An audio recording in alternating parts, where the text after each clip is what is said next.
ನಾನು ದುಬೈಯಲ್ಲಿದ್ದರೂ ಕೂಡ ನನಗೆ ನನ್ನದೇ ಫ್ಯಾಮಿಲಿ ಜೊತೆ ಕೂತ್ಕೊಂಡು ಒಂದು ಊಟ ಮಾಡಿದ ಅನುಭವ ಇವತ್ತು ದುಬೈಯಲ್ಲೇ ಇತ್ತು. ಈ ಕತೆ ಶುರುವಾಗಿದ್ದು ನಮ್ಮದು ಪಂದಿಕರಿಯಿಂದ. ಶ್ರುತಿ ಮತ್ತೆ ಭಾವ ಸೇರ್ಕೊಂಡು ಒಂದು ಒಳ್ಳೆ ಪಂದಿಕರಿ ಮಾಡಿದ್ರು. ಹಾಗೆ ಇನ್ನೊಂದು ಕಡೆ ನಮ್ಮ ಅಕ್ಕ ಒಬ್ರು ನಮಗೆ ಬೇರೆ ಬೇರೆ ತರದ ಚಿಕನ್ ಡಿಶಸ್ ಅನ್ನ ಮಾಡಿಟ್ಟಿದ್ರು. ಕಾರಣ ಎಂತಪ್ಪ ಅಂತ ಹೇಳಿದ್ರೆ ಮೊನ್ನೆ ನಾವು ಕ್ರಿಕೆಟ್ ಅಲ್ಲಿ ರನ್ನರ್ ಅಪ್ ಆಗಿದ್ದೇವಲ್ಲ, ಹಾಗಾಗಿ ನಮ್ಮ ಎಲ್ಲ ಟೀಮ್ನ ಫ್ಯಾಮಿಲಿ ಮೆಂಬರ್ಸ್ ಕೂಡ ಸೇರ್ಕೊಂಡು ಇವತ್ತು ಗೆಟ್ ಟುಗೆದರ್ ಮಾಡಿದ್ದು. ಭಾರಿ ಚಂದದ ಪುಂಡಿ, ಚಿಕನ್ ಸುಕ್ಕ, ಚಿಕನ್ ಪೆಪ್ಪರ್, ಚಿಕನ್ ಚಿಲ್ಲಿ ಮತ್ತೆ ಒಳ್ಳೆ ಪೋರ್ಕ್ ಕೂಡ ಇತ್ತು.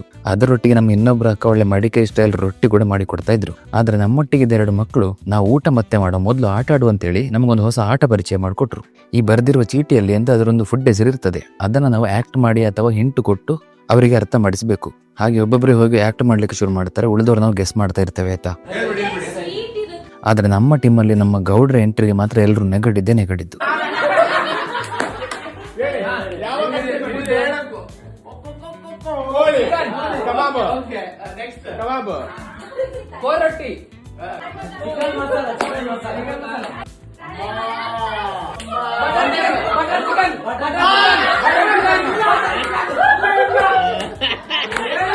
ನಮ್ಮ ಆಟ ಇಲ್ಲಿಗೆ ಮುಗ್ದಿರಲಿಲ್ಲ, ಇನ್ನೂ ಕೂಡ ತುಂಬಾ ಇತ್ತು. ಸದ್ಯಕ್ಕೊಂದ್ಸರಿ ನೀವು ನಮ್ಮ ಹೊಸ ಫ್ಯಾಮಿಲಿ ಮೆಂಬರ್ಸ್ ಅನ್ನ ನೋಡ್ಕೊಳ್ಳಿ. ನಾವಿನ್ನು ಸಿಗುವ ಮುಂದಿನ ವಿಡಿಯೋದಲ್ಲಿ. See you soon.